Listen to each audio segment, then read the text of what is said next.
ಇವತ್ತು ಹರೀಶ್ ಬಾಬು ಅವರು ಬಂದಿದ್ದಾರೆ.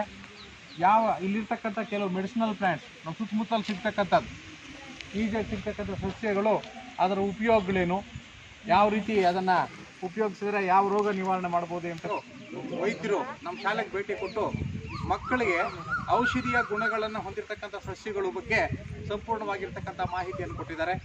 ಉದಾಹರಣೆ, ಅರಳಿ ಗಿಡ, ರಾಗ್ಯಾಕು ಅಂತ ನಮ್ಮ ತೆಲುಗಲ್ಲಿ ಕರೀತಾರೆ.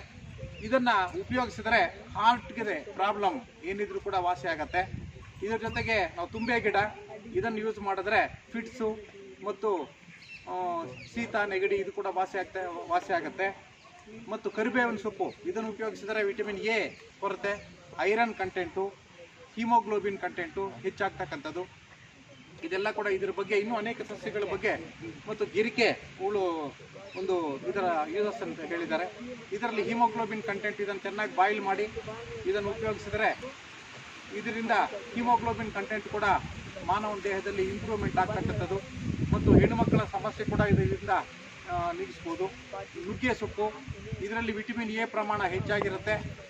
ಇದು ಒಂದು ಗ್ಲಾಸು ಇದರ ಒಂದು ರಸವನ್ನು ಕುಡಿದ್ರೆ 8 ಮೊಟ್ಟೆ ಎಷ್ಟು ಸಾಮರ್ಥ್ಯ, ಅದರಲ್ಲಿರ್ತಕ್ಕಂಥ ಪ್ರೋಟೀನ್ಸು ಈ ಒಂದು ನುಗ್ಗೆ ಸೊಪ್ಪಲ್ಲಿದೆ ಎಂಬತಕ್ಕಂಥ ಸಂಪೂರ್ಣ ಮಾಹಿತಿಯನ್ನು ಕೊಟ್ಟಿದ್ದಾರೆ. ಅವರು ಬಂದು ಈ ದಿವಸ ನಮ್ಮ ಶಾಲೆಯಲ್ಲಿ ಮಕ್ಕಳಿಗೆ ತಿಳಿ ಹೇಳಿದ್ದಕ್ಕೆ ಅವ್ರ ಧನ್ಯವಾದಗಳು ತಿಳಿಸ್ತಾ ಅದರ ಉಪಯೋಗಗಳು ನಾನು